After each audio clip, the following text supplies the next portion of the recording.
Hi friends, beans curry చాలా simple and టేస్టీగా ఎలా ప్రిపేర్ చేయాలో చూసేద్దాం.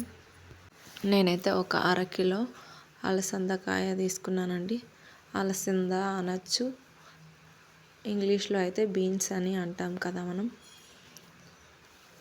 అరకిలో అలసంద తీసుకున్నాను.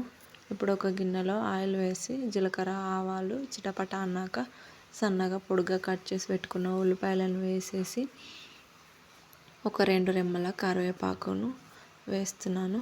ఒక హాఫ్ స్పూన్ పసుపు వేసి ఇవన్నీ బాగా ఫ్రై అయిన తర్వాత మనం ఉడికించి పక్కన పెట్టుకున్న అలసందకాయను, బీన్స్ని వేస్తున్నానండి.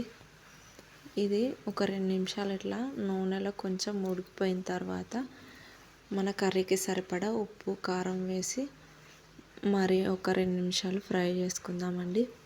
నూనెలో ఉప్పు, కారం ఉడికిన తర్వాత మనం దీంట్లోకి 2 చెక్కల కొబ్బరి, పల్లీలు, పుట్నాలు, వెల్లుల్లిపాయలను మిక్సీకి వేస్తున్నాను.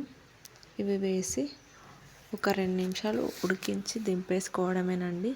బీన్స్ కర్రీ చాలా simple and tasty. Chapati, rice దేంట్లోకైనా చాలా బాగుంటుంది. ఒకసారి ఇలా తప్పకుండా ట్రై చేసి చూడండి. ఇలా మిక్సీకి వేసి ఒక గడ్డ మొత్తం ఎల్లిపాయలు తీసుకున్నానండి. ఇవి మొత్తం ఇట్లా మెత్తగా పేస్ట్ లెక్క చేసి చాలా సింపుల్ అండ్ టేస్టీ. ఒకసారి తప్పకుండా ట్రై చేసి చూడండి. బీన్స్ కర్రీ నచ్చని వాళ్ళు కూడా చాలా ఇష్టంగా తింటారు. ఒకసారి తప్పకుండా ట్రై చేసి చూడండి.